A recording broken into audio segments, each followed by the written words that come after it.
Well, with this episode, the annual Screenwriting Nominees Q&A turns 18 this year, which means we could vote. Like in other elections, not the Oscars. We're not an Oscar voter, but we could vote. We're 18. Howdy, I'm Jeff Goldsmith, and this is the Q&A. My agenda is simple. Each week, I plan to bring you in-depth insight into the creative process of storytelling. And folks, it's true. This is our 18th year of doing the Screenwriting Nominees Q&A, which is an episode that brings together Oscar nominees for Best Original and Best Adapted Screenplay to chat amongst themselves and with me about their works during the height of the awards season when voting is open. This year, we have collected a great panel of really cool screenwriters. We have alphabetically by film Blue Moon with Robert Kaplow, Begonia with Will Tracy, and Train Dreams with co-writer, director Clint Bentley. And really, I'm pleased as punch with this group because it's two nominees. It is their first time with Oscar nominations, and Clint, of course, was here last year. This is his second nomination, the second year in a row, which is just awesome. These writers had a lot to say about their creative process and what it took to get their films made, so I know you'll dig this episode. But before we get into it, I wanted to thank the sponsor of today's episode,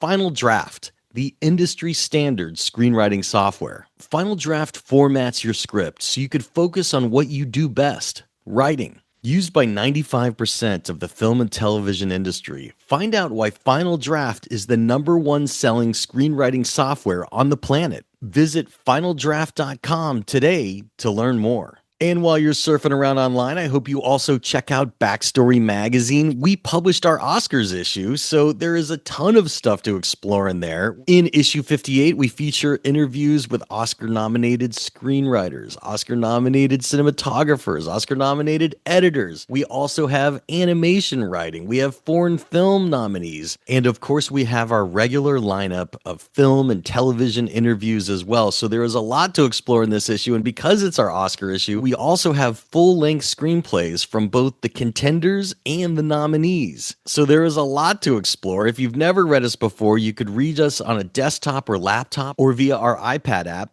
Backstory. And if you like what you see, and I hope that you do, you could use discount code SAVE5 to save $5 off a 1-year subscription. So look, it would really mean a lot to me to have my podcast listeners in Spotify and Apple Podcasts and my YouTube watchers of the Backstory Magazine YouTube page, which is where you could see all these Zoomcasts. That's right, you could see us chatting with each other. It would really mean a lot to me to have you head on over to backstory.net and support independent entertainment journalism by becoming a subscriber. So thanks for considering. But now, without any further ado, let's jump right into our interview with this year's Oscar nominees for the 18th annual Screenwriting Nominees Q&A. Robert, Clint, Will, welcome to everybody. It's good to see y'all. And so I'm going to go alphabetically by film just to for our podcast listeners. We today have with us Blue Moon for Best Original Screenplay by Robert Kaplow. We have Begonia for Best Adapted Screenplay by Will Tracy. And we have Train Dreams by co-writer Greg Cradar and co-writer Clint Bentley. So first off, welcome to everybody. And it's great to have you. This is the 18th annual Screenwriting Nominees Q&A for the Oscar-nominated screenwriters in both categories. So here's some interesting facts that I've kind of compiled about this year's group. 2 of you have received your first Oscar nomination. That would be Robert and Will. And Will, this is your second produced screenplay. You've also written for television. Robert, this is your first produced screenplay, which is wild that you have an Oscar nomination for your first produced screenplay, which is always awesome. It's technically your second film because your first film, also made by Linklater, was based on one of your books. But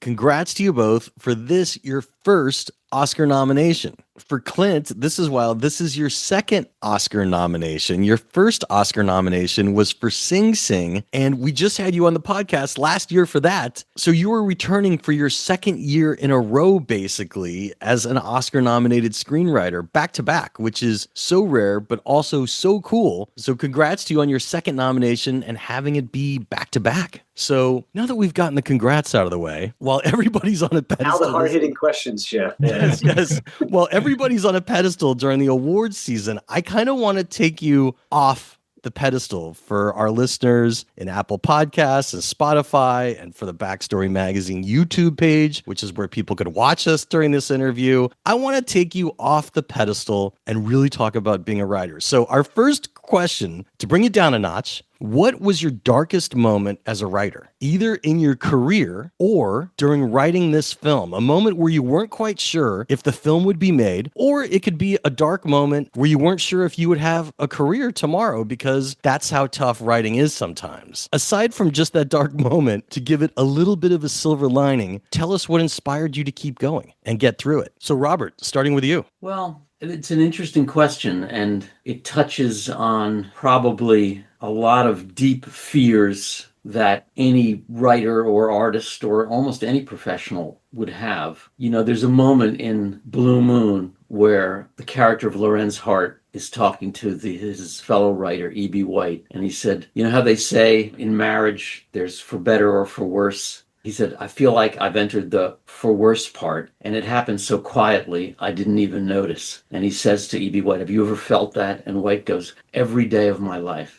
And I think there's something true in that anybody particularly who, is trying to carve out something creatively, that there's kind of a dark voice in your head all the time that says, maybe the best work happened already. Maybe the best days have gone and that everyone else knows it, but you don't know that.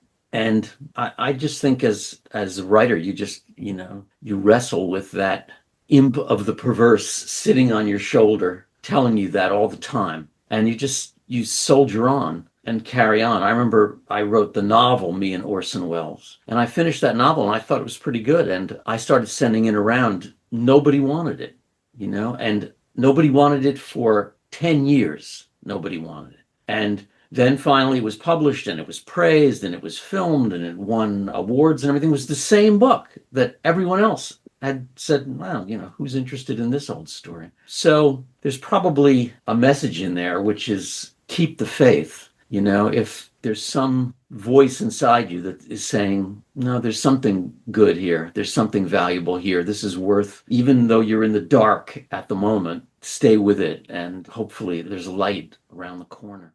That's a great answer. Will. Yeah. Well, yeah. Speaking of for better or worse, or, there's a little bit of life is what happens when you're busy making other plans. The entire time that I was writing in pre-production and talking to Yorgos and on set for Begonia, I was either in the midst of or kind of still reeling in the aftermath of something for me that it was a huge failure that I'm still thinking about all the time. I almost never, I'm up at night thinking about Begonia because it was a happy experience. I'm still thinking about this thing that didn't go well, which was just nothing. It was a limited series for HBO that I'd worked on called The Regime. I was kind of riding two horses where I was working on that and Succession at the same time, and I could never really give my all to this other show, and I kind of lost control of it and didn't turn out how I wanted to and was not very well received. And still, that's the kind of thing that I linger on more so than any kind of so-called success of Begonia. I'm still thinking about that other thing that no one else remembers. So it is that stuff that frankly, I wish my brain didn't work that way, but I still think about that all the time. And maybe that's good. I mean, maybe that provides some sort of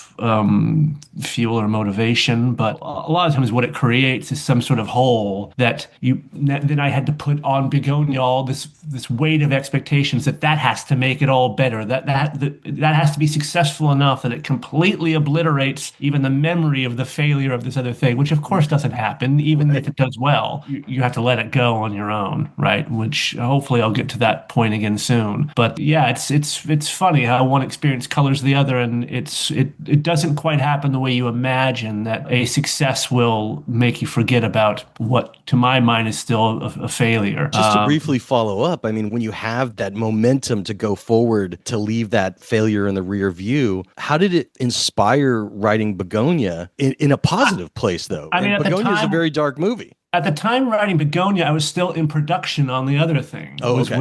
I'm kind of finishing up writing Begonia while the other thing was kind of gearing up. So it was more just, yeah, I guess the major regret is that what I would tell myself now, if I could talk to that guy a few years ago, is, this pretty fun and pretty cool Begonia thing is happening, and don't get too hung up on this other thing that's not going your way, because there's this, not everything's going to go your way. I think I had let it not not because of my own talent, but just because of luck. I think I had had a very fortunate career up to that point. This show was my first real big, failure or stumble. And so I think now with some hindsight, I would say to that guy, like, you're going to have those and don't worry about it. You've got this other thing and remember to enjoy this other thing that's going to go well. So that's, yeah. But, hindsight is, well, yeah. That makes sense. Wouldn't it be great if we really could talk to that other guy? I know. Those years ago? Boy, I know. that would be appealing. I know.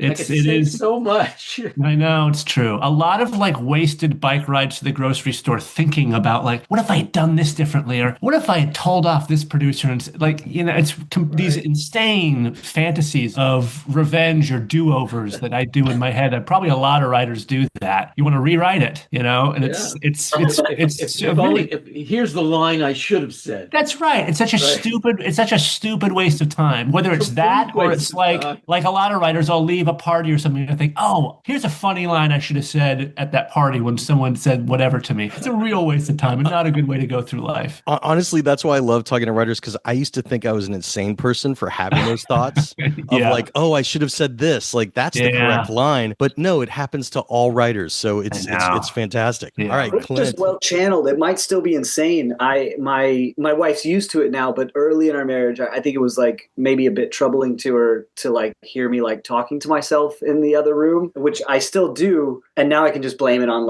oh, I'm just trying to work out a scene or something like that. And so maybe it still is insane, but at least I can direct it somewhere. Clint. Yeah, it's funny. I really resonated with that. I was thinking about that line that Robert brought up of the for better or for worse, because it does feel like as a writer, most days are for worse. I've just learned to kind of accept that at this point and not get too hung up on it. And it's just part of if you're a farmer, you don't enjoy every day working in the field or whatever. It's hard work and it kind of sucks. But it's also there's a beauty in it too of digging in and trying to find that thing that you're looking for.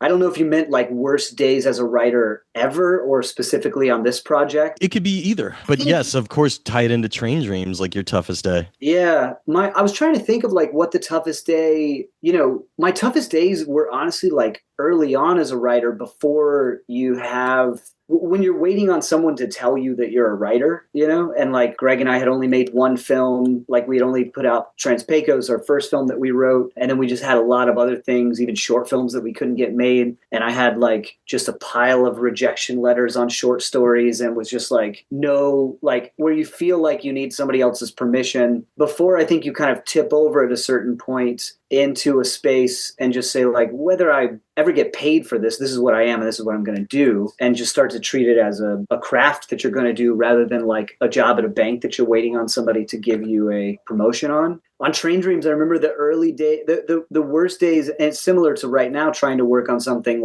it's early on where you don't have it figured out and you don't know if you're going to figure it out is where I always get the most anxiety. Once it kind of tips over and you get the script going and then it's just solving problems of scenes or trying to think about how to do something better or in a more interesting way, I don't fret over it as much. But early on, where I'm still asking myself, is this even a film? Is this even worth spending? You're going to, I think Will and I were talking about this at a thing a week ago, and Will said something similar where it's how long it's going to take. How much time you're going to put into this, and inevitably putting that time into this screenplay means not putting time into other screenplays and means taking a time away from your family and all that. And if you feel early on it's just going to end up as a PDF on your computer and never get made, it's really tough. That's always my toughest days.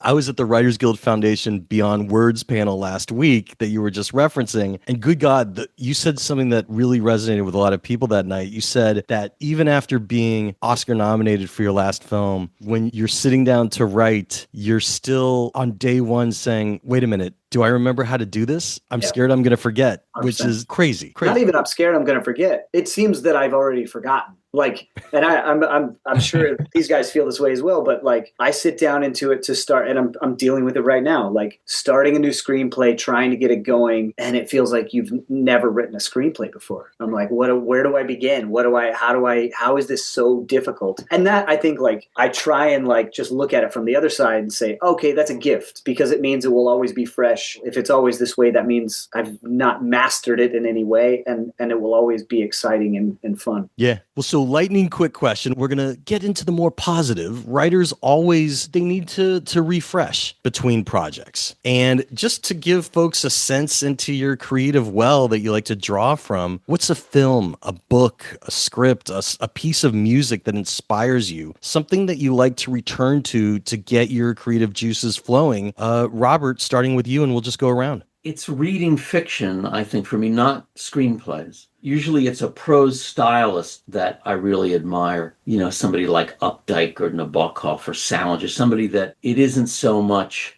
the plot that is making me feel enriched. It's the craftsmanship, the sort of lapidary work on words and things like that. And I think you can get the same thing in music sometimes too. But it's not, I don't think I go to movies to recharge myself. There's no one way to do it. Will? I'm typically, I think like a lot of screenwriters, I'm often kind of writing 2 or 3 or 4 things at the same time, because you have to play the odds, right? Because the odds are probably none of them go, but at best one of them goes. So I sadly never really feel like I have that. I always think it's coming. Like I think next month I'm going to have this window where like I can have some refresh, and just never really happens. And not because I'm just having all this work thrown at me, but because I'm afraid of not having work or everything drying up, or I feel this is one of the bad things about being a writer, is because it's not like other jobs where you really can clock out. You really do feel like even when you're having dinner and enjoying yourself, there's this thing in the back of your head that's still saying like, you should be writing right now though. Yeah. And so I don't really feel like I get that full refresh. I hope you find a way to find it, but yes, many writers have said that like being a screenwriter is like having homework for life, which I think that's what I'm trying to say. That's a better way of putting it. It's a little kind of homework feeling, or like it's Sunday, that Sunday feeling when you're a kid and you have school the next day, a little bit of that feeling all the time. But isn't that also a writer thing, that from a very young age, you're observing yourself? Yeah. And there's a voice inside you thinking, oh, I could use this. Yeah, that's right. You can't get away from that. It's like it's your DNA, right? Yeah. David Mitchell, it's terrible. There's something similar that I think of all the time. David Mitchell said, which is like the tragedy of being a writer, is that you start crying and then you catch yourself in the mirror crying and you say, oh, so that's what it looks like.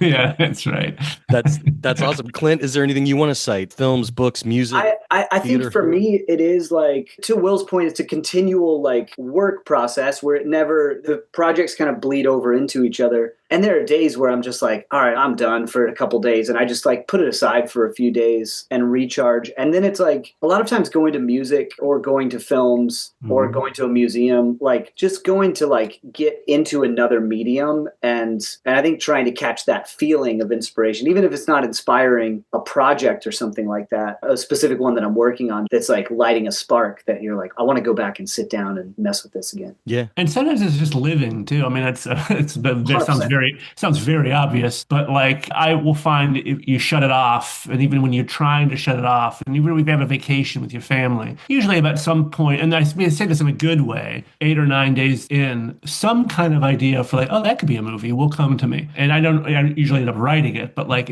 the brain does start to just generate ideas based on just life and family, and which is good. Okay, moving on to the next question. Each of these films have really distinctive openings, and a lot of writers and especially producers will tell you about the importance of having an opening that grabs your reader. And it's fascinating because our original screenwriters for Blue Moon, you guys are staring at the blank page, but it's no easier for our adapted screenwriters of Begonia and Train Dreams, because you are taking a previous work, in the case of Begonia, a film, in the case of Train Dreams, a book, and you are making it cinematic in a a new way for audiences to discover and interpret in a new way. So you're staring at a different kind of blank page. And I just want to hear about what was important to you about making such a memorable opening to each of your films. We're going to go in reverse order. We're going to start with Clint. It is really important on the page, on the screenplay, but then also in the film. And the interesting thing about this one is the opening that's in the film now is not the opening that Greg and I wrote in terms of like that we'd found a way in on this movie. The opening that we wrote really worked on the page, and it was fine in the film itself, but I ended up grappling with the fact that it was just fine and it wasn't great. It wasn't pulling the audience into the movie. It took a minute before they were pulled into the movie. And so then began a process of just trying out a lot of different things to try and find the opening that we ultimately landed on. And I guess with all of that, it's just like to like kind of answer the question from a writing perspective, I really feel like the writing process doesn't end until, you know, I print the movie and we send the movie off, especially with this one where we had voiceover and we're literally rewriting the voiceover until the day we recorded it. And so just kind of taking that perspective where it's a constant writing process all the way through. And now to Begonia. I obsess, I think, too much with the beginnings. I tend to spend, upwards of 60% of my time writing a script on the first 25 pages, writing it and rewriting it and rewriting it. And because I think what I'm trying to find, I guess I'm probably trying to convince, even though I've outlined it already, I'm trying to convince myself that it's exciting. And I'm pretending I'm a reader, trying to get myself excited about it. And also trying to establish not just the story and the exposition, but like, what's the vibe of the movie? How do you want people to feel while they're reading this as a document, as a piece of writing? And then also, what's the movie you're trying to put in their mind's eye, and what's it going to feel like? I guess tone is what I'm talking about. And so that's really difficult to establish, not just because it's hard to convey that necessarily in the text, but also because you sometimes don't know as the writer exactly what the tone. You think you going in like, oh, this is going to be one of these kind of movies, and then you start to feel like, well, now I'm kind of just aping the tone of another movie, and so I want it to feel like this, and so you arrive at it. With this particular project, having somewhat of a blueprint of the original film was in some ways helpful, in some ways a bit of a hindrance, because I never saw myself writing a remake of another movie. I didn't really want to write something that felt like a remake. I didn't want to have this thing looming over me that I had to do justice to. I kind of just wanted to plow my own furrow, and so in a way I had to put the original film out of my mind, and I restructured the beginning around, a kind of, I guess, taking away some information. I think in the original film, you're sort of told within the first few minutes, here's what's going on, here's who they think this person is, and then I think they've done the kidnapping within the first few minutes.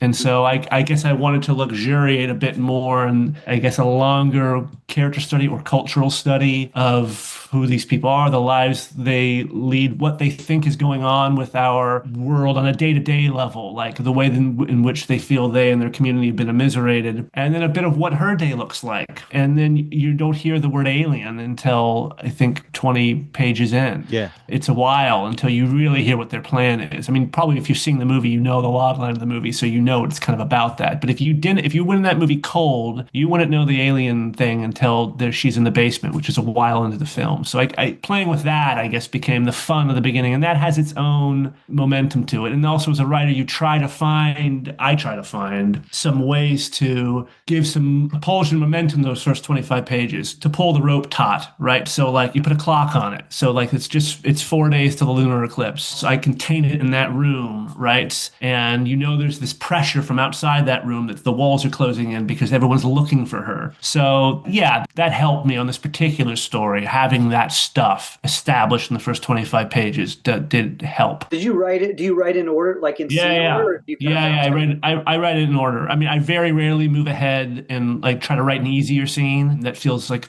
cheating to me somehow, or I probably would be more efficient for me to do that. But I tend to write it in order. Does that take you longer, Will, to go? Yeah, I think it must add time to it. Yes. It's not, again, I wouldn't necessarily recommend that. It's just for me, I get so hung up on the problem that's hard for me to say, leave that problem for tomorrow and let's move on to this fun bit. It's hard for me to do that because I feel like I'm not going to be able to write that fun bit because I won't have the momentum of what happened earlier. Yeah, that's fascinating. It's also fascinating because I've interviewed so many writers as to what your definition of a beginning is, because you multiple times just said the first 25 pages. Development execs and producers always say, oh, it's got to grab me in the first 10 to 15 or I throw it down. But by the way, you are Oscar nominated for those first 25 pages, so don't change a frickin' thing. Robert, Robert, we're going to you. Your distinctive opening. In this case, my experience is kind of like Clint, is that I wrote a couple of openings and kept trying different things. I think the idea was that there's a lot of people in this audience who will never have heard of Lorenz Hart and don't care about him. So is there some way in 40 seconds that you could get them up to speed? So there was originally a scene at Hart's funeral where Rogers breaks down in front of the coffin, and that was out. And I remember writing that scene. I had jury duty one day, and I was sitting in the room writing that scene with the coffin. And I found myself with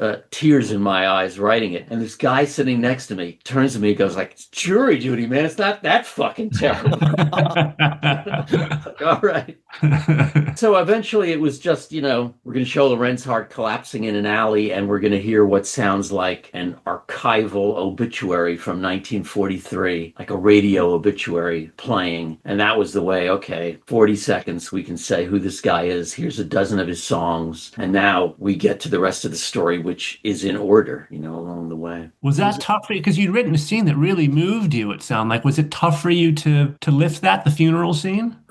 No, it wasn't. I'm easily moved. I don't know. I guess I kind of like the whole rewriting process. Yeah. So I don't hang on to stuff that much. Yeah. I feel like, okay, it's in any way impeding something, or it could be better. So I just let it go, Well, this is a question I was going to ask later, but I am moving it out of order because I've been wanting to ask you guys this question for over a week, and it's driving me nuts, and I can't wait to hear your answers because I love your film so much. So here's something really interesting about these films. You have made heroes out of people who are loners, who can also be considered anti-heroes, who have a bit of a self-destructive streak, each of them. In Blue Moon, we're meeting Lorenz at kind of a low point and crossroads in his life. His alcoholism has destroyed his career, and his partner is moving on. And he vows to clean up, vows to write more, and wants to write more with his partner. But as we know, that's not going to happen. In Begonia, Teddy and Don are completely on the outside of society. They are embroiled in conspiracy theories, but they believe that they are the key to saving planet Earth. In Train Dreams, Robert always kept to himself, allowed love into his life, and then after tragedy is unable to go forward with his life. He isolates himself from the world and is continually haunted by that trauma. These are loners. Yeah, they're all Lonely Man movies. That's true. I hadn't thought that. These are pained characters, not exactly who you expect as leading roles in Oscar films, but you were each obsessed with your characters and you made us care about them as well. Tell us about making these loners filmic. We're going to start with Clint and go backwards again. Clint. Yeah, I think it's one of those things it's a rule, of like, you got to have an active protagonist. And it's a rule that they need to, the save the cat rule and all the act breaks and everything, and giving them something big and universal that they can go for so that somebody in Iowa can respond to it in the same way as somebody in Cairo. And like, I don't know, I've just found, even in this short time of writing and making films, that like those rules are there for a reason, but they're also like very much meant to be broken. And if you can invest in a character enough and you feel like this is worth showing this character, no matter who it is, you can make the audience feel that. Like, that's our job, is to show why this, in this case, this very passive guy who isn't really striving for anything other than to like make enough money to kind of get along with his family and just wants to like go back to life how it was before he lost everything. That is the worst thing you could go into a studio office and try and pitch that, right? Like, this character's not going to do anything. He's not going to say much.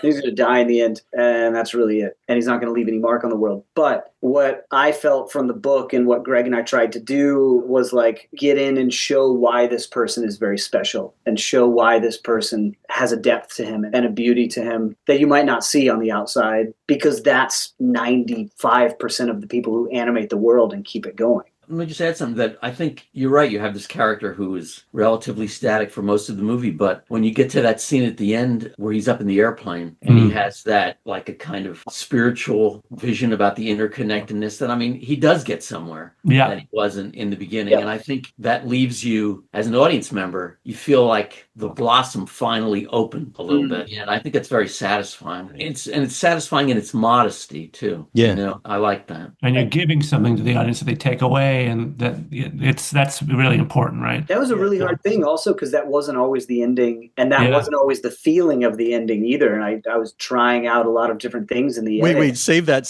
because we are going to get to endings, because like just like my question about the openings, you also have very distinctive endings. Well, you had a dogfight between some planes, right? It was going to be a big. That's what and that's what is happening in the backgrounds. Yeah, that's interesting. That's going to be the extras. And when the Nazis came in, God, I was on the edge of my seat. You know? Nobody expects the Red Baron. Yeah. So, Will, same question for you. I mean, like, these are people on the outside of society, and we can't take our eyes off them. We also, for much of the movie, can't decide, are they onto something or are they batshit crazy? But again, nobody would expect you to hang a film around characters who are so far removed. But it's, I want to say it's partially like a train wreck that you can't stop watching. But at the same time, you empathize with them because these movies have incredibly haunted, pained people as these protagonists. So, Will, talk about writing Teddy and Don. Yeah, I mean, I think it is sort of like a train wreck, but I think it's a train wreck that a lot of people, this is just the sense I get from talking to people who've seen the film, that it's a train wreck that a lot of people nowadays recognize and may even relate to, right? I mean, I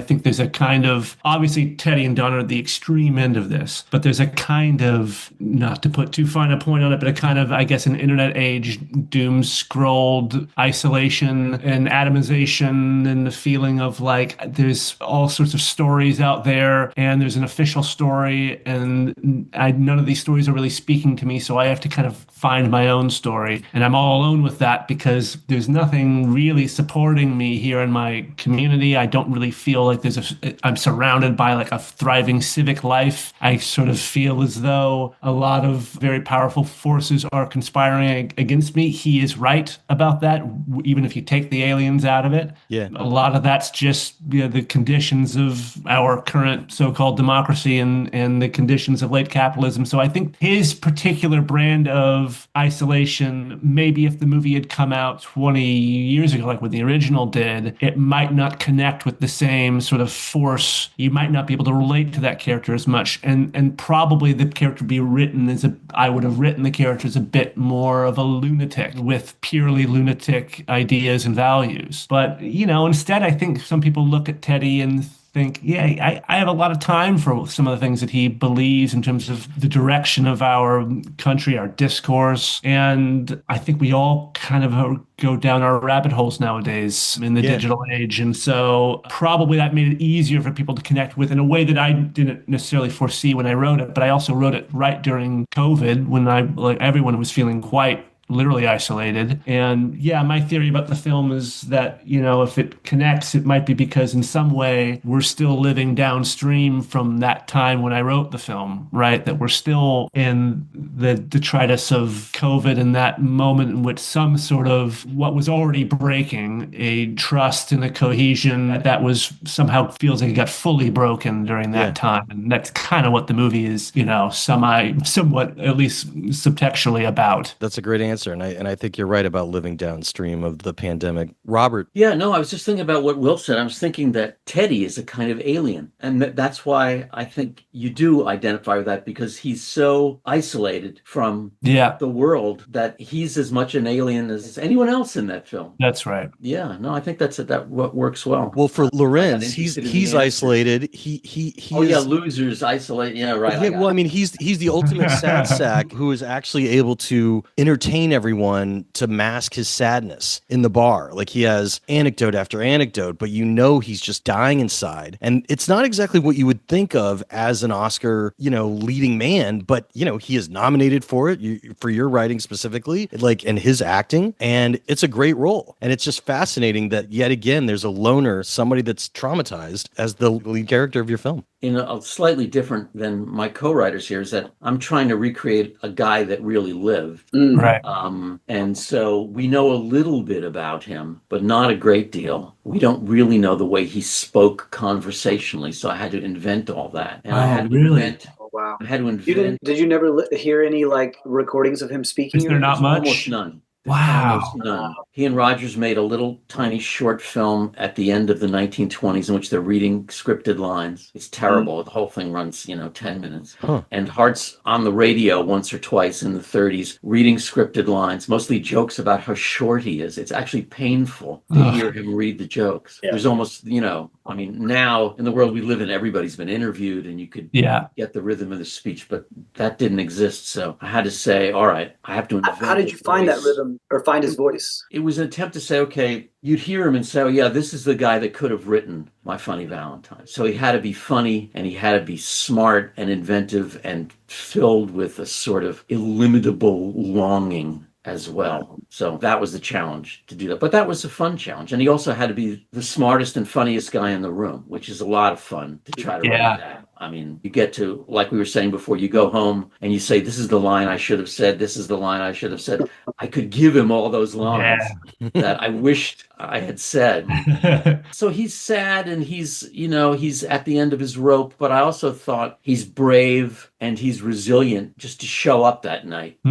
And put on a brave face and say, I'm still a player and I still count. And when the film ends and the camera's moving away, he's telling a story. He's saying, I've had my heart annihilated and I'm going to entertain everybody here at the bar because that's what I do. That's the way I'm seen in the world. Just because Backstory Magazine's Oscar issue, we've done the Blue Moon article, just in answer to Clint and Will's question, you had letters that basically also gave you a little bit of insight into his voice through these personal letters that you have. So I think that's important to note. The letters I have are not from him, they're from her. Oh, they're from her. I thought they were from him. Of her own letters. So there's a dozen of these letters that she, I think she felt she was going to be famous enough that she kept carbons of her own letters. So the challenge was to invent, they're like a Zen correspondence where you've got one half, you've got like the shadow of him around it. Right. Or it's like hearing one side of a phone call and you say, well, what could have been the other side of the phone call? Wow. So that was fun. And so you can tell a lot about probably someone's personality by the way another person writes a letter to them. Yeah. Do you know what I mean? Yeah. Right, because they're playing to an audience. Exactly. So and they know what that audience likes. Yeah. Right. You give the audience exactly what he likes me to be poetic. That's right. Funny and to really choose my words. Yeah. Right. That's even more of an accomplishment. I guess I had somehow in my mind assumed that you had both of the letters, but that's fantastic that you were able to create that character from whole cloth in that fashion. Moving on to our next question.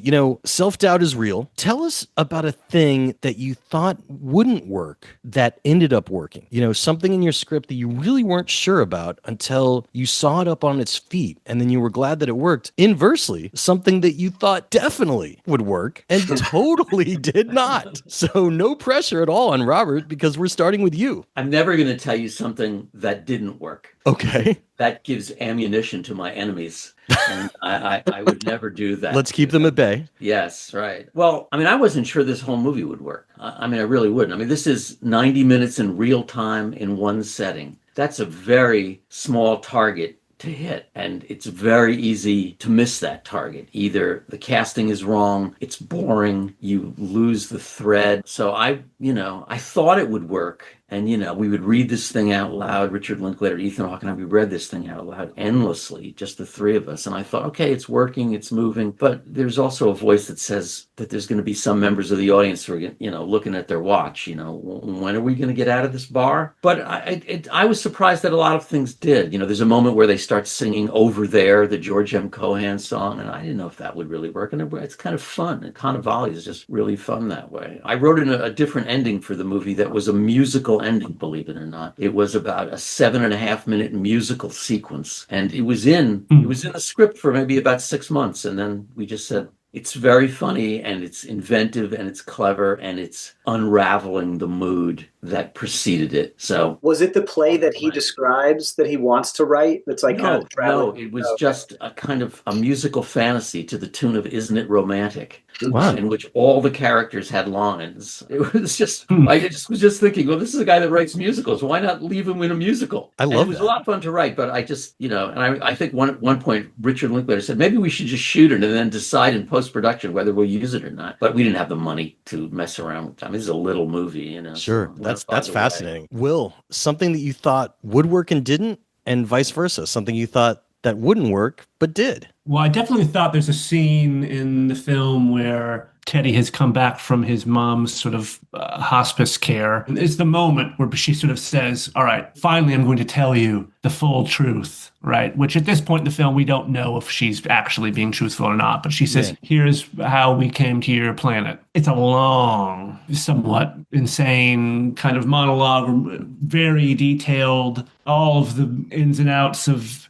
this very long story over millennia. I was just worried it wasn't really going to work unless, how do I dramatize it, basically? I remember even talking to Yorgos about it. He was a little bit worried, too, because I think in the original film, there's a version of that scene where someone says, here's the story of the Andromedans and whatever, and they do it in kind of a montage style with special effects, where they show through millennia all the evolution of man and all this stuff. And the way I'd written it, she just delivers it to him. We were talked about, is there some other way she could dramatize this? Do we cut away to something? It didn't feel quite right. Anyway, I think it would not have worked. It wasn't because it's very well written. It works because of just an incredibly, outrageously committed, almost lunatic performance from Emma Stone, where she kind of is fully committed to this thing. Yeah. And it's also quite clear what she's talking about because of her delivery. And I think with many other actors, it would be sort of lost. And then another outrageously committed performance from Jesse Plemons, where he's hanging on every word. And so you don't need to dramatize it by cutting away at all. And in a way, I think that would have been too cute or easy to do it that way. So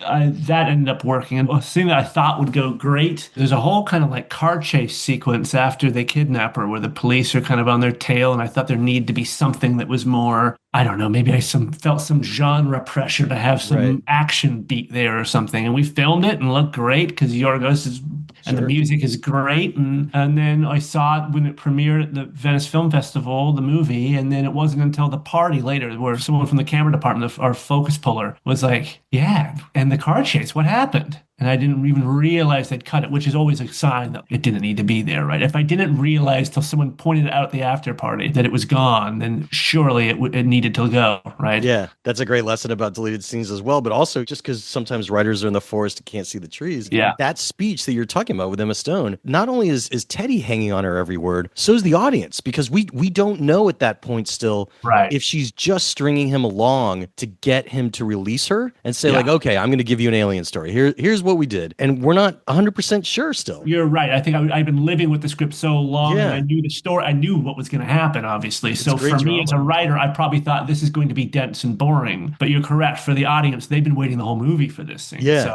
so, it's great drama. Clint, something that you thought was going to work that didn't, and something that you didn't think was going to work that did. There's this long scene that's a dialogue scene between Joel Edgerton and Carrie Condon on a balcony. I just thought, all right, we'll put everything in here. And Greg and I have done this with scenes before where we write along. You get it as well honed as you can within the script itself. It's talking about death and grieving and ecology and these big things about the interconnectedness of nature. And I even told Carrie before we got into it, I was like, listen, this is a lot of kind of clunky stuff. Don't worry, restate it if you want, put it in your own words if there's an easier way to say it. And she's a consummate professional and is amazing and delivered it as it was written. But we shot it and it was beautiful. But then I got in the edit and I was like, all right, now we're going to cut 2 minutes out of this thing. And it really stayed intact based on almost exactly how we wrote it, which I was very surprised by. Because again, because the characters, it's not a movie full of verbally expressive characters. The audience had been waiting for that scene. You know what I mean? It kind of became like a mini climax of the film. Exactly. Without even knowing that or without planning that. And I think it helps to have two amazing actors doing that and that they lift it up. But then also, the audience is waiting for him to speak and he finally speaks. Yeah. It's another scene where we're hanging on every word. That's right. They're sharing trauma together. So he realizes for a brief part of this movie that he's not alone in this world and what he's going through. Yeah. Something that you thought was going to work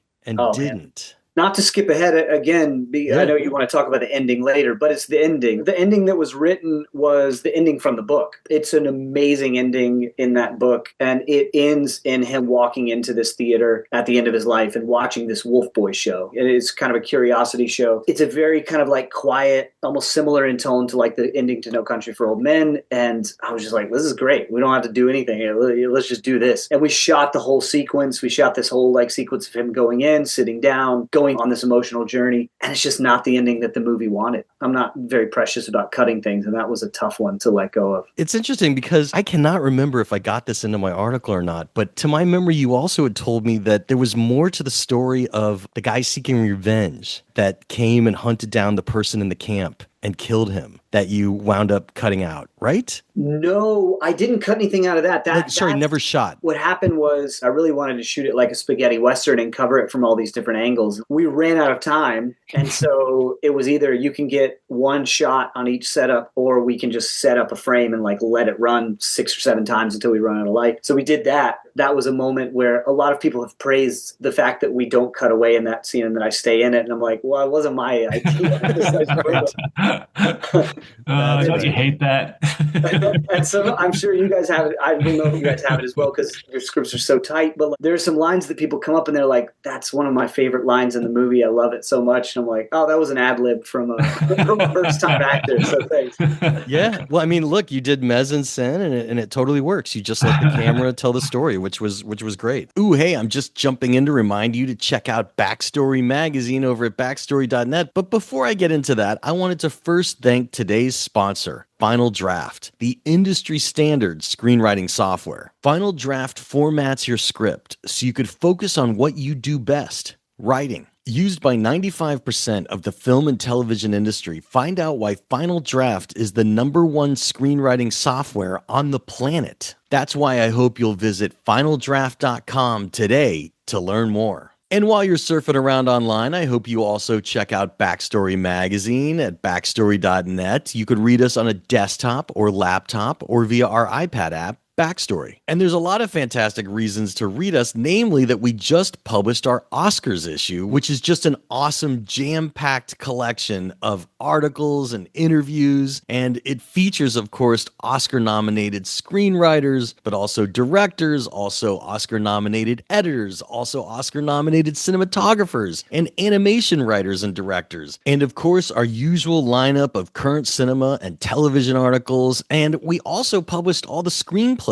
in their entirety of both the contenders and the actual Oscar nominees, and the WGA nominees as well. So there's a lot to explore in there, and if you've never read us before, I hope you check out our completely free issue that you could read to see who we are and test drive us, and if you like what you see, and I hope that you do, you could use discount code SAVE5 to save $5 off a 1-year subscription over at backstory.net. So look, it would really mean a lot to me to have my podcast listeners and Apple Podcasts and Spotify and my YouTube watchers of the Backstory Magazine YouTube page, which is where you could watch these Zoomcasts. That's right, you could see us chatting. It would really mean a lot to me to have you support independent entertainment journalism and become a subscriber. So thanks for considering. But now, without any further ado, let's jump right back into our conversation with Blue Moon screenwriter Robert Kaplow, Begonia screenwriter Will Tracy, and Train Dreams screenwriter and director Clint Bentley. I have a question for each of you. We'll start with Clint. We'll go back. What was the most personal part of this script for you? Something embedded in the screenplay that only you could have wrote, because these are so distinctive. Sometimes people mention a location, a prop, a name, or a setting that comes from their life. Sometimes people just mention how they were feeling when they wrote a scene. So Clint, starting with you, what do you feel is the most personal moment in this screenplay for you? Something only you could have added. It's odd to say this because it's a period piece about a logger that's based on a book, and yet it's an incredibly personal story. And what I liked about it, the spareness of the novella that we could expand into a screenplay, was how much it spoke to me personally about not only a lot of loss that I had been through right before starting to write the screenplay, losing both parents in very quick succession in very surprising ways. And then also this thing that I'm still kind of trying to figure out, which is I have little kids and I love my family a lot, and yet I spend months away from them off in the woods making films. It feels deeply personal, a lot of it, even down to like speaking about ecology and the interconnectedness of nature, which I was just referencing. Those aren't lines from the book. Those are just things that I've wanted to put into a movie and say. And so it's hard to pick one scene, but I think Robert in general, my first name is Robert. I don't know. There's a lot in there that's hard to like disconnect myself from. People felt it. It's kind of like that subconscious thing that we always talk about, which is qualified as emotional writing. What you put on the page, it made it to the screen. Will? I don't know if I can isolate it to a single scene or moment either. I mean, I think the whole process was, for me, I was resistant to writing a remake of another film. So I thought of the whole process of writing the film as trying to make this not only a property that already existed, but something that was in some ways had some kind of genre-bound elements to it. Try to bring it more into my voice and to make it personal. Try to make the whole thing that way. That was, I guess, the big challenge of the movie, is forbidding myself from going back to the original film and using it as any sort of a crutch or aid at all, and really not consulting it at all while I was writing. And then trying to make some of those scenes and characters that maybe we've seen other movies about conspiracy theorists or a hostage or kidnapping type narrative, and trying to mess that up and make it more conversational and make it more in my conversational idiom, and making the movie preoccupied with some of the cultural and political issues that worry me. That's all the best way I can answer is it's not one scene, but trying to make all of it, especially those long set pieces in the movie, the conversational set pieces where the kind of the two characters from very extreme ends of a cultural divide are kind of giving each other their best argument. And I've kind of had both of their arguments ping pong in my head a lot. So that's, I guess, the way I tried to make it personal. Robert? Well, I just have a question for Will, too. Just, did somebody come to you with the project and say, would you remake this? Yeah. How did that work? Exactly. Yeah, my friend Ari Aster, a great filmmaker who produced the film, I had lunch with him, and I had never seen or heard of the original film. So I mainly said yes and acted really interested in the idea at the lunch because I wanted to be friends with Ari Aster. Yeah. And I thought, like, well, this guy will be my Linklater, and we'll become buddies, and I'll write another movie for him to direct that's an original thing, or I'll help him out on his script. That's kind of where I thought it would go. And then I found myself, especially once COVID started, I found myself getting interested in the premise. Yeah. And I think you did make it your own. Thank you. People have approached me about projects, and I'm always like, I don't want to spend a year working on this thing that I know, right? I'm in love with. I mean, that's a lot of your heart to invest in. That's right. In somebody else's dream. You don't want to keep saying no. That's right. Well, I think that's key to Will's process. Was he took this Korean film and he figured out a way to make it his own, so that he did write an engaging. So you're proud of it. Yeah. There's a moment with an adaptation, I guess, where you see not only do I have an idea for this, but I think it's kind of writable by me, because there's lots of great ideas. Everyone has great ideas. I think everyone I've ever met has a good idea for a movie, but it's just, is it writable by that person? In this particular thing, I felt like, well, I don't really want to write a remake, but I immediately have an idea of how to do it, and I know how to write it. So at that point, you have to go with it.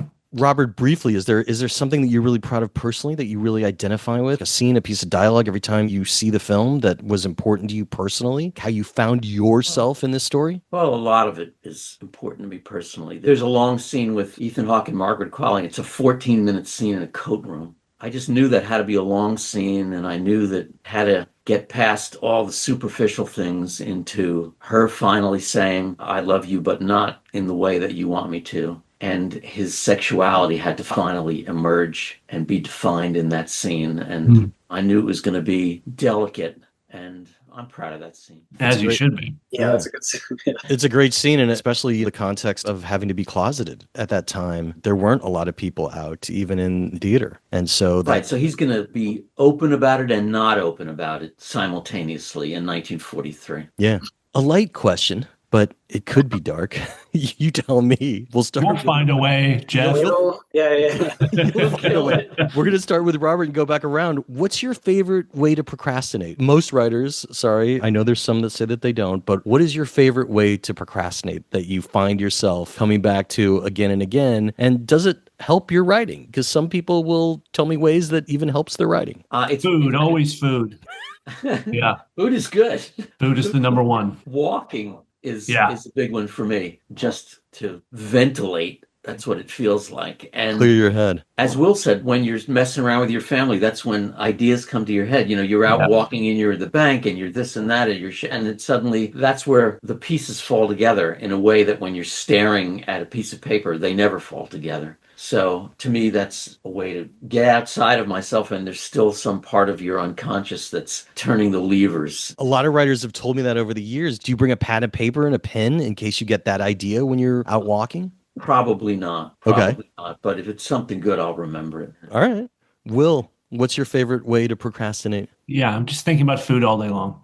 Yeah, I'm thinking because I also cook dinner for myself and for the kids. And actually, there's young enough now. I'm sort of still the phase where I make their dinner and then put them to bed and then make our dinner. And so I'm thinking about that as my reward system all day long. And then also lunch before that is another reward system kind of in the middle of the workday. But yeah, and it's both what fuels me, that's sort of like I'm heading towards that light at the end of the tunnel, the only thing I care about in my day, that thing, being with the kids and having dinner. Also, sometimes it can be a hindrance because at a certain point in the day, the thoughts about food start to overwhelm the creative urges. And so around like three or right now, basically, where I am right now, New York time, New Jersey time, I should say, 3:46 p.m. This is where the returns start to become violently diminishing. It's really all about dinner. Do you get ideas when you cook? Yeah, I will sometimes have a kind of, I'll build out sort of a long dinner project where, like, okay, in the middle of the day, I will start the braise that's going to take hours that I will then have later in the day. And while you're preparing that thing, or more usually, Robert talked about walking, like when I'm on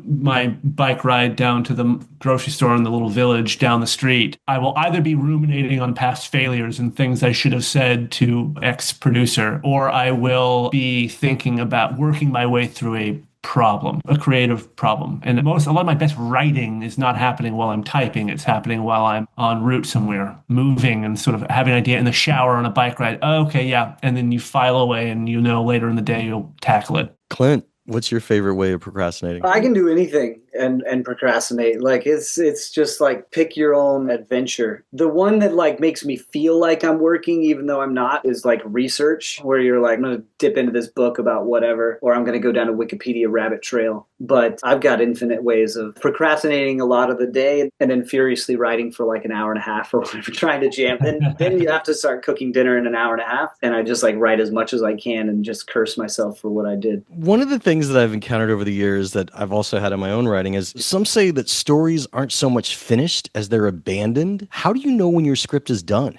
How do you know when you really are ready to take this script out and show it to people or turn it over to the studio, the director? Clint, starting with you, how do you know when it's done? And of course, you also know, because you're also a director, that you're going to inevitably be rewriting it during production, a little bit during post with voiceover. But how do you know when you're done? That's I think is the nice thing about, it's that old adage of like when you start moving the commas back to where you'd move them from, you need to send it off. So there's that. But there's something kind of nice about the form of the screenplay is that it's never done. And so even when you send it off, you can say, hey, I'm really happy with this. But of course, you always know you're going to work on it more. You're going to get notes. Yeah. And you're going to have your own notes, and you have things that like, I don't think this, the way we transition from that scene to that is totally right or whatever. So that's the only way I'd let it go. Otherwise, I would probably never let it go.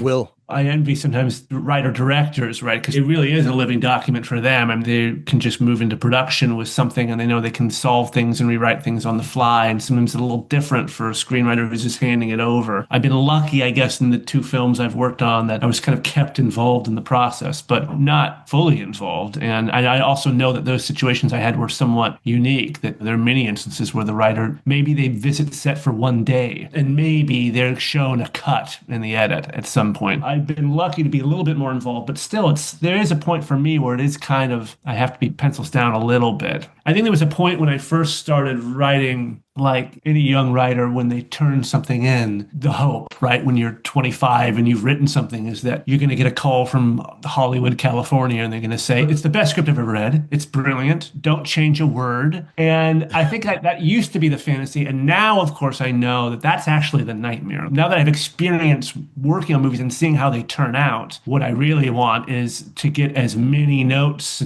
kind of and voices as possible, so I can fix as many problems as I can before it's too late. Before you get to that point in the edit where it's like, well, I mean, it would have been nicer if we don't have time for reshoots, and it would be nice if we had a scene that did this more. And unfortunately, we all told you it was brilliant and no notes, so there's nothing we can do. So I now just want that as much as possible. I feel like I've gone far away from your question, but that's No, you answered it perfectly. Okay.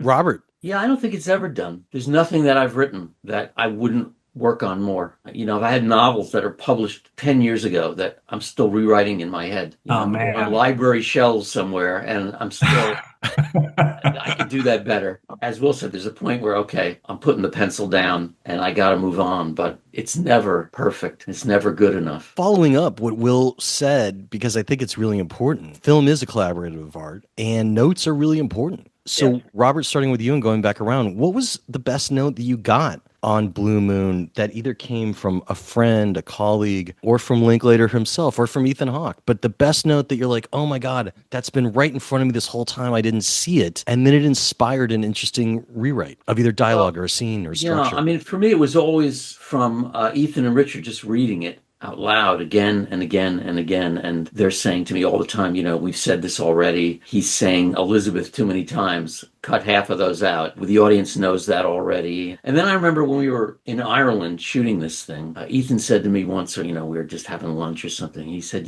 this whole story with Elizabeth, that's really just a Band-Aid over what's really hurting him, which is the breakup with Rogers. And I don't think I had ever really couched it that way in my mind, but I thought there's a lot of truth to that he saw. It helped me shape those final days of rewriting a little bit. That's fascinating. That's a great note. Will? Yeah, I think that one thing, just working with Yorgos, it wasn't a lot of notes from him, honestly. He doesn't want to overtalk it, and he wasn't involved in the development of it. It kind of came to him, and he felt it was pretty close to shootable for him. So he just had some very clear, very actionable notes, not a lot of, what does it all mean, overthinking and overtalking, which sometimes can lead to overwriting and over-rewriting and making things too clear and too unambiguous in the script. And he wants to preserve that ambiguity as much as possible. But to that end, I mean, one thing that he did encourage me was, I had these sort of flashback scenes, which I didn't really want to. I don't love writing flashbacks, but I felt like that was really the only way with this compressed, contained narrative and these characters who were not very eager to get into it, their emotional stuff, their baggage, that the only way I knew how to do it and establish that these two characters knew each other was through these flashbacks with the mother. And I'd written kind of fairly conventional flashbacks with the mother, and Yorgos encouraged me, maybe because I'd come from television, especially a show like Succession, where not that Succession would ever have a flashback, but if they did, it would be like the ones I'd originally written, which is it's just the facts, ma'am, and it's pretty literal, and it's pretty close to a kind of almost a docudrama type realism. And Yorgos just encouraged me, like, no, we don't have to have him looking out the window and thinking about his mom, and then we cut to a flashback. We don't have to cut from him to the flashback at all. The flashbacks don't even necessarily, in the thematic language of the film, have to be his flashbacks. Are they the movie's flashbacks? They're sort of the way he wanted to do them was, we'll keep the dialogue the same, but we'll film in a kind of abstract, non-literal, dreamy, filmic way. And in a film, you can do that. You're a screenwriter right now. You're writing a movie. Don't worry so much about the rules-based plot logic that I had as a TV writer. He's like, it's okay if the audience can think afterwards, what was with those flashbacks? Whose were they? How much of that was real? How much was imagined? That's fine. That's part of the texture of the film. That was a nice piece of advice and encouragement from him that maybe helped me break out of somewhat rigid rules about how storytelling in a film has to happen. Yeah. It doesn't. I mean, and especially the flashbacks of his mother. Like Yeah, very, right. very dreamlike. Right. And just all the more interesting for being dreamlike. So that's a great note. Clint, a note from you. Obviously, you have a writing partner, so you could have gotten a note from your writing partner, but you also could have gotten it from the studio or a trusted friend. What's a note that you remember really sticking out for Train Dreams? Yeah, the nice thing about writing with Greg is we're giving each other notes along the way and kind of like doing passes on each other's scenes and keep on putting things through the washer to make them better. But one note I remember from early on that it wasn't a way that I was thinking about the movie as much, and it was from one of our producers, from Teddy, and he just talked about the importance of the love story early on. And it wasn't something that was as front and center in earlier drafts of the screenplay or in earlier ways that I was thinking about the movie. And so that was something that, like, I think really, like, once we got into it, once we filled it out and then cast Joel and Felicity, and then I started filming those things, I was like, oh, I want this to be the whole movie. I love it so much. But I don't know that I would have realized the importance of it on my own. That makes sense. One of the other reasons I think you each received Oscar nominations, and there's many, but you have very distinctive endings. They stay with your audience after they leave the theater. And that's something that is not easy to do. And yes, you could argue that your whole movie has been driving to that point and you knew you wanted to stick your landing, but each of you really did stick your landing. So I want to talk about writing really distinctive endings. We're going to start with you, Clint, because we'd been said I wrote a different ending. Yeah, I know we've been touching on it. You wrote this different ending with the Wolf Boy in the theater, which matches the book. And there's something about adaptation, which is the category you're nominated in, where being married to the original work can be a blessing and a curse. Yeah. And at the end of the day, to make it filmic, there has to be ways to make it your own that go a little beyond the original work. And I'm curious, like you had this Wolf Boy ending, you could have settled for it. Talk us through what led to the ending that you came up with instead, which, by the way, people could even see parts of it being filmed on Netflix's award page, seeing this like airplane with cameras underneath and like just on a gyroscope, and it looks fantastic. But tell us about that process, because it's just a great ending for a very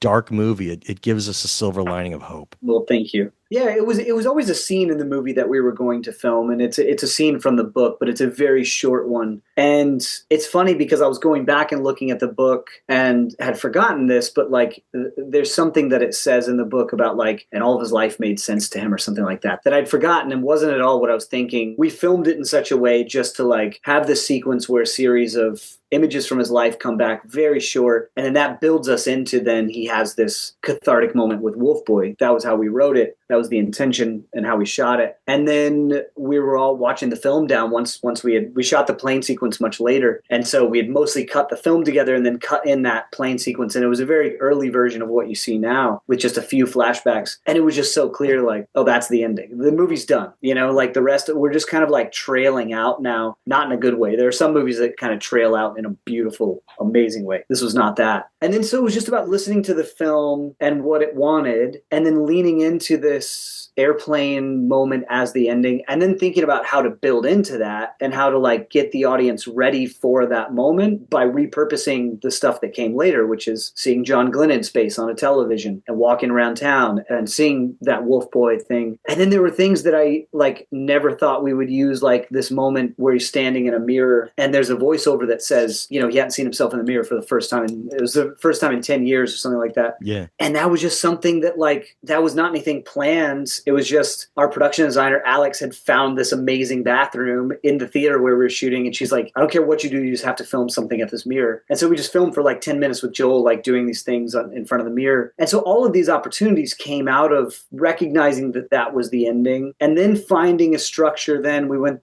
Parker Laramie is a real hero in this situation, our editor. Like we went through and cut like, 30 or 40 different versions of that ending. And as I started to say earlier, it not only became like, okay, what is the feeling we're going to land on? And I tried some very different things. And it was interesting where I was a bit finding out what the film was about by making that ending, by crafting that ending. Once it became clear that it was not the thing that I thought it would be, then it was like, okay, we've put the audience through this whole journey. As Robert was saying earlier, what are you leaving them with? What are you giving them? Is it bleak? Is it hopeful? careful. How do you not tip it into something very saccharine and shitty? Which there was that version that was cut for sure. And then the last image, like, is the last image on his face like it is now? Is it a blade of grass? Is it the plane in a wide shot flying across the sky? And it was really a lovely process. And again, felt like we were still writing it, you know? And even with the voiceover, like, how much do you do there? And talking about like seeing him many years in the future where he dies, like, how is that incorporated into it? And yeah, it was just a very iterative process of like trying to find where the heat was and like lean into that. It was an absolutely beautiful ending. Just out of curiosity, in your edit, where did the airplane originally go? Where would it have been before it became the end? Just before, like 3 scenes earlier. So he would have taken the train into town like he does now, and then he rode the plane and kind of had this moment, and then he saw John Glenn on the TV in space, and then he went to then there's a kind of whole denouement after the plane. I see. Yeah. Right. But the plane was is supposed to be just another scene kind of building up to that, you know. Right. And then once you realized that, did it necessitate a reshoot, like shooting more footage? Adolfo, my DP, and I were kind of very greedy when it comes to like shooting as much as we can in any given moment, and so we shot the hell out of that plane. And like you said, like we had rigs on an actual old plane that's going up. We had this rig on the ground where we've got Joel and we can pitch him around and do all that stuff. And then it became really fun just to like dig into the edit and go through all the dailies and find all these things that we didn't use, or alternate takes of things we had seen earlier, as if his memories had changed a little bit. And it was a really like exciting process. But luckily we shot enough of the plane to where we weren't in a jam. That's great. Well, so spoiler alert, you know, the original Korean film for Will that Begonia is based on, you know, they did like Hitchhiker's Guide to the Galaxy. The aliens just blew up the planet straight up. Yes. And you see planet Earth blowing up in a long shot. Good God. Begonia's ending is so haunting and so memorable. Talk us through finding that ending and how it evolved. Again, I've only seen the original film the one time, so my memories even of the ending are somewhat unclear, and it's a very memorable movie, but I remember that ending felt odd to me, right? If a conclusion of the film, I guess, or a conclusion of some of the characters in the film is that Earth needs to continue without humanity, it felt strange to me that they would explode the whole planet, and rather than just sort of like extract the invasive species from the elm tree, right? So I kind of basically restructured around that, and then I think Yorgos and I were very keen to write an ending that was kind of open-ended and ambiguous enough that people can leave the theater and have quite different, even fiercely divided opinions on what the ending of that film is supposed to mean. And I've been quite happy, actually, with the variety of responses to, I think for some people, they find it a bleak, nihilistic ending, sort of filled with dark, cackling laughter, you know, and they don't like it. Some other people, they find it kind of bleak in a very powerful way that they do like. Other people find it kind of strangely hopeful. I'm kind of somewhat in that camp. You know, the way I always thought about the ending, and by the way, I think everyone's personal interpretation is valid. I don't think mine is any more valid than anyone else's, really. Just because I wrote it doesn't make it more valid that we structured the ending that way, right? But for me, one thing I do know is that I don't think it's necessarily a nihilistic ending or an anti-human ending necessarily, because at no point in the movie do we condone the choice that she makes. And you see that moment of hesitation,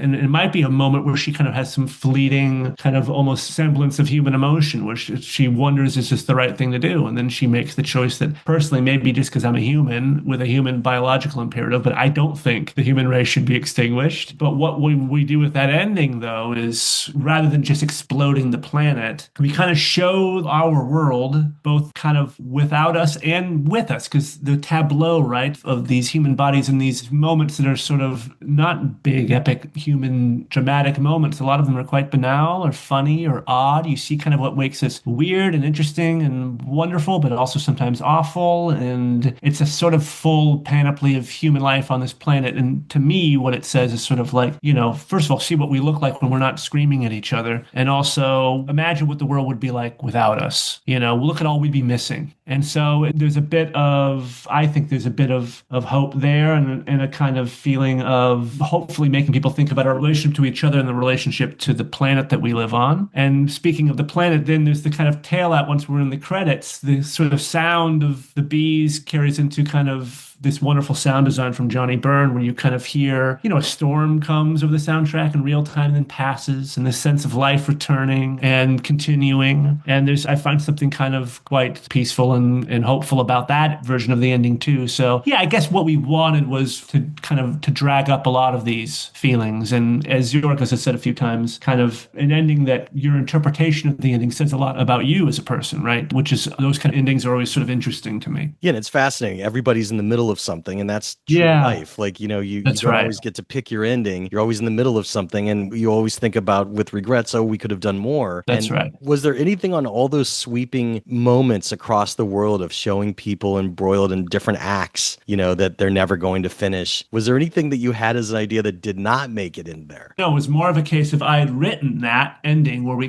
she makes that choice she makes, and then we cut to Earth. And what I didn't want to do was, all around the world, now we're in Cairo and people are in front of the Sphinx dead, and now people in front of the Eiffel Tower. I wanted it to be these very banal moments in very banal settings, mainly banal settings. But what I had was sort of like, museum, school, like a factory, kitchen, a few of those. Yeah. Maybe like 12, 13, 14 of those. And then Yorgos gets his hands on that. It's the kind of idea that once you start adding, or you could do one here, or what about a couple kind of mid-coitus? Yeah. And once you add a few of those, he adds like 20 more. And suddenly we have while we're shooting, we have a whole second unit that's out in Greece, and one in England, and one in Atlanta, Georgia. Most of those he didn't shoot himself. A lot of them were shot by a filmmaker friend of his. And so that's sort of happening while we're shooting. And so we just kept adding. And I'm glad that he did, because you get a fuller sense of human life on the planet beyond what I could have done as a writer. Amazing ending. Robert, one of the hat tricks that you did was that you showed him die in the beginning of your film. So any moment in the film is a better moment than your beginning, because he's alive. And we see the promise and hope of being alive for the rest of the movie. You told us earlier about this wild ending of making it into a musical, which I wish Linklater would have shot. Even if the movie was the exact same, it would have been the greatest deleted scene. Tell us about coming to that ending. We originally had that music in there, and I think what Linklater managed to do was, when Hawk leaves the bar and he says to the piano player, give me some traveling music, and the piano player goes into Blue Moon, then people in the bar start singing it. The cigarette girl starts singing it, and the hat check girl starts singing it. And even Hawk goes, it's not a bad song, and it's better than the Surrey with the fucking fringe on top. And that's a nice way to bring music back into that last thing, the music that we had cut, and to say to the audience, the music does endure. And Hart had said earlier in the movie, I've written a handful of words that are going to cheat death. And we see it right in front of us doing that there. Yeah. And then there's a little scene at the bar. And then one day during production, Hawk said to me, that scene, that speech you wrote about the origin of Blue Moon that we cut? He said, I'd like to put that back at the end. So when the camera starts moving away, he's telling a story. And then we get to the caricatures on the wall and the epilogue of the movie. And I thought, let's leave him being the thing he does best, which is entertaining. I think that's a great ending, and it's really memorable. Well, so this is my 18th year of doing the Oscars Screenwriting Nominees panel. I've asked this 17 previous times. Clint has heard this. Here's the rules in this final question. You are under no obligation to answer it if you don't want to. You could take the fifth. You could take it seriously as a fan, or you could make a joke. So everybody knows that in Hollywood, it's not abnormal to have somebody rewrite a script. And my question for each of you is, if you were hired as a rewriter to rewrite any of the other Oscar-nominated screenplays, what would you do? What would be a scene as a fan that you would put into one of the other screenplays as a rewriter? What was something silly that you'd like to see? Or you could take the fifth as well. And so just to clarify, one could answer this by saying, no, I don't want to rewrite it because I didn't like it, but I would like to add something that I loved. You could say, I'm a fan. I wish there was a scene in one of the other movies where this happened, because I love this movie so much, and the whole movie we were waiting for the character to do it. Oh gosh, I wish that would have happened. You could also pop in a joke. That's totally fine. Or you could take the fifth. That's totally fine. Robert, we'll start with you. I wouldn't do it. It feels presumptuous to take the fifth. That's totally fine. It's not taking the fifth. It's saying that somebody's poured their heart, hopefully, into this work and has thought about it for years. And for me to come in and, thumbtack my little 3-line gag in there feels arrogant. So I'm going to pass on the rewrite. That's totally fine. Will? Blue Moon for sure. I mean, I think it. No, no, I don't know. I mean, tell us about the ending. If there were aliens in that movie, it would have made a lot of money, you know. Definitely not. I mean, the fact that only one person dies in Blue Moon, it should be most of the cast, if not all of them. No, no, I wouldn't know how to begin to rewrite any of these movies. Yeah, it's a difficult question to ask. I mean, the best I can do is I could maybe say, oh, I would love to see the person who wrote that script. I wanted even more of this section, or like, what if they did a whole? Absolutely. What if there's a director's cut of one battle after another, where you get even more of what happens in that 16-year gap, which I'm quite interested in what happens in that 16-year gap. Yeah. He's quite good at watching a kind of subculture, a surrogate family kind of disintegrate slowly over many years. Like, I'd love to see him do that. I understand why he doesn't do that in the film. So maybe what I'm proposing is some sort of strange limited series. Sure. That's totally what I'm talking about. Or like a 6-hour version of one battle after another, which he would somehow find a way to make it feel like it's 2 hours and 20. But that's the best I can offer, I think. That's fantastic. I like Will's ending where they all die. Yeah, there you go.